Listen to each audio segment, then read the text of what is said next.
Field marshal Asim Munir نے civil و عسکری اداروں کے تعاون کو بلوچستان کے مسائل کے حل کے لیے ضروری قرار دے دیا۔ فیلڈ مارشل عاصم منیر کا بلوچستان کے علاقے تربت کا دورہ کور کمانڈر بلوچستان نے استقبال کیا۔ فیلڈ مارشل کے ساتھ وزیر اعلیٰ بلوچستان، چیف سیکریٹری اور دیگر اعلیٰ حکام موجود تھے۔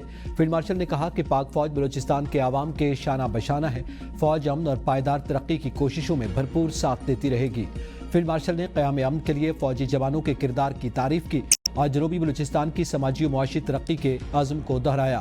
اچھی حکمرانی، بنیادی ڈھانچے کی ترقی کی اہمیت کو اجاگر کیا۔ ISPR کے مطابق فیلڈ مارشل کو فتنہ ہندوستان کے خلاف کامیاب آپریشن اور سیکیورٹی سے متعلق بریفنگ دی گئی۔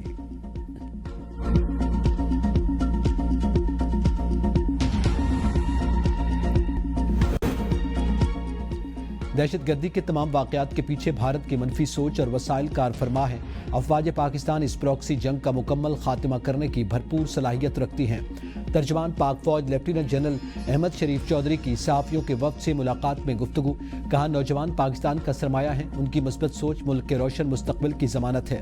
دشمن کی منفی پروپیگنڈے سے مایوسی پھیلانے کی کوششیں ناکام ہوں گی کیونکہ بلوچستان کے محب وطن عوام دشمن کے عزائم سے بخوبی واقف ہیں۔ مارکہ حق کے دوران میڈیا نے بھارتی پروپیگنڈے کا بھرپور اور مؤثر جواب دیا۔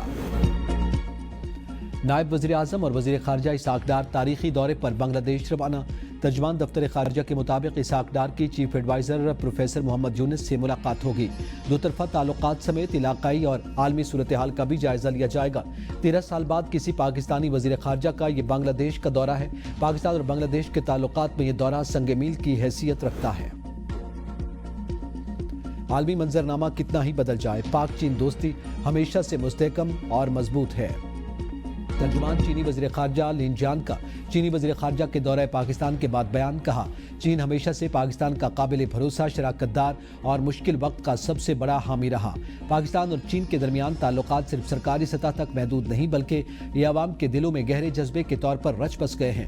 چینی وزیر خارجہ وانگ یی نے دورہ اسلام آباد میں صدر زرداری، وزیر اعظم شہباز شریف، نائب وزیر اعظم اسحاق ڈار اور فیلڈ مارشل عاصم منیر سے ملاقاتیں کی تھیں۔ ان ملاقاتوں میں سی پیک منصوبوں کی تیز رفتاری سے تکمیل، دفاعی تعاون اور علاقائی استحکام پر تفصیلی بات چیت ہوئی۔ بھارت کے خلاف پاکستانی میزائلوں کی کامیابی کی دہشت، امریکہ میزائل پروگرام تیز کرنے پر مجبور ہو گیا۔ امریکی جریدے بلومبرگ کے مطابق پاکستان کی فضائیہ نے چین کے تیار کردہ PL-15 میزائل کا کامیاب استعمال کر کے بھارتی جنگی طیاروں کو 100 میل سے زائد فاصلے پر مار گرایا۔ بغیر اس کے کہ پاکستانی جیٹ طیاروں کو جوابی فائر کا خطرہ لاحق ہو، پاکستان کے اس کامیاب آپریشن نے خطے میں فضائی برتری کا توازن تبدیل کر دیا۔ امریکی ایئر فورس اور نیوی نے لاک ہینڈ مارٹن کے خفیہ EIM-260 میزائل کی تیاری کے لیے مالی سال 2026 میں $1 ارب۔ آج سے 30 اگست تک ملک کے بیشتر علاقوں میں شدید بارشوں کا امکان۔ اسلام آباد، پنجاب، سندھ، بلوچستان، خیبر پختونخوا اور کشمیر میں شدید بارشیں متوقع۔ NDMA نے خبردار کر دیا، پہاڑی علاقوں میں لینڈ سلائیڈنگ سے رابطہ سڑکیں متاثر ہونے کا خدشہ۔ کراچی میں صبح گہرے بادلوں سے اندھیرا چھا گیا۔ سرجانی، نیو کراچی، ناگن چورنگی، بفر زون، ناظم آباد، بورڈ آفس میں ہلکی بارش۔ محکمہ موسمیات کی آج دن بھر میں بوندا باندی اور ہلکی بارش کی پیشگوئی۔ گلگت بلتستان کے ضلع غیزر کے علاقے تالیداس کے مکین خیمہ بستی منتقل۔ وزیر اعلیٰ گلگت بلتستان حاجی گلبر خان کا متاثرہ علاقے کا دورہ، متاثرین سے ملاقاتیں کی۔ وزیر اعلیٰ نے امدادی کارروائیوں کا جائزہ لیا، پانی، بجلی اور رابطہ سڑکیں ہنگامی بنیادوں پر بحال کرنے کی ہدایت۔ ترجمان گلگت بلتستان حکومت فیض اللہ فراق کہتے ہیں تالیداس کے متاثرین کے لیے مستقل بنیادوں پر متبادل گاؤں قائم کیا جائے گا۔ اس کے لیے وزیر اعظم سے بات کریں گے۔ دائن کی RCC پل کی تعمیر کے لیے ہنگامی بنیادوں پر اقدامات اٹھائے جائیں گے۔ غیزر میں گلیشیئر ٹوٹنے کی بروقت اطلاع دینے والے چرواہے کے لیے DIG پولیس کی طرف سے 10,000 روپے انعام۔ وسیعت خان کو محکمہ پولیس GB کی طرف سے تعریفی سند سے بھی نوازا گیا۔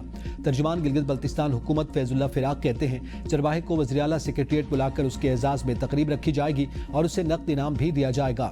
ریسکیو نوجوان کو بھی انعام سے نوازا جائے گا۔ ضلع غیزر میں ارلی وارننگ سسٹم فعال نہیں ہے۔ چرواہے کی اطلاع پر سینکڑوں انسانی جانیں بچ جائیں گی۔ چرواہے کی فوری اطلاع پر 100 گھر خالی کروا لیے گئے تھے۔ لوگوں کے محفوظ مقام پر منتقل ہو جانے سے کوئی جانی نقصان نہیں ہوا۔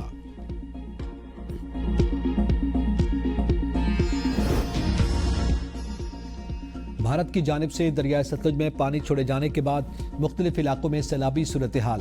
دریائے ستلج میں گنڈا سنگھ والا کے مقام پر اونچے درجے کی سیلابی صورتحال۔ کشمور میں دریائے سندھ گڈو بیراج کے مقام پر پانی کی سطح بلند ہونے لگی۔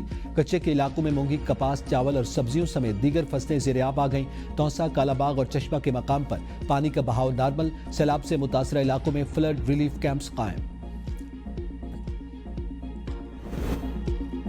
آئینی بینچوں کے ججز کے انتخاب کا طریقہ کار طے نہ ہو سکا۔ معاملہ ایک بار پھر جوڈیشل کمیشن کو واپس بھیج دیا گیا۔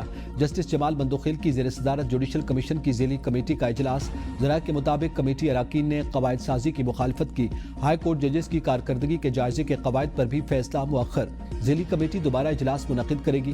26ویں آئینی ترمیم کے بعد آئینی بینچوں کے ججز تقرر کا کوئی باضابطہ طریقہ کار نہیں۔ 11ویں NFC ایوارڈ کے لیے کمیشن تشکیل۔ وزیر خزانہ محمد اورنگزیب کمیشن کے سربراہ مقرر۔ صوبوں کے وزرائے خزانہ چاروں صوبوں سے ٹیکنوکریٹ کمیشن کے ممبر مقرر۔ ٹیکنوکریٹ میں پنجاب سے ناصر محمود کھوسا، سندھ سے اسد سعید کمیشن کے ممبر مقرر۔ بلوچستان سے فرمان اللہ، خیبر پختونخوا سے مشرف رسول ٹیکنوکریٹ ممبر ہوں گے۔ جولائی 2020 میں تشکیل دیا گیا کمیشن تحلیل۔ 7ویں NFC ایوارڈ کے بعد اب 11واں ایوارڈ متعارف کروایا جائے گا۔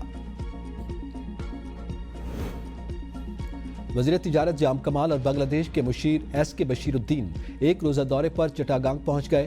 Chamber of commerce and industry میں کاروباری برادری سے ملاقاتیں۔ بنگلہ دیشی شپ بریکنگ انڈسٹری اور چٹاگانگ پورٹ کا دورہ بھی کیا۔ کاروباری برادری نے براہ راست پروازوں کی بحالی اور شپنگ روابط بڑھانے کی تجویز دی۔ تجارت کی ڈیجیٹلائزیشن، ریڈی میڈ گارمنٹس اور زرعی شعبے میں تعاون کے امکانات پر غور۔ Joint working group on trade کے جلد قیام کا اعلان۔ جام کمال نے کاروباری برادری کو کراچی میں نومبر میں ہونے والی بین الاقوامی نمائش میں شرکت کی دعوت دی۔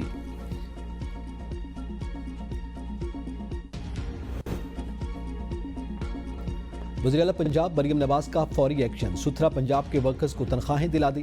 مریم نواز کا ستھرا پنجاب کے ورکرز کو کم از کم تنخواہ نہ دینے پر اظہار برہمی۔ کانٹریکٹرز کو فائنل وارننگ دے دی۔ ورکرز کو ہر شہر میں کم از کم تنخواہ کی ادائیگی یقینی بنانے کا حکم۔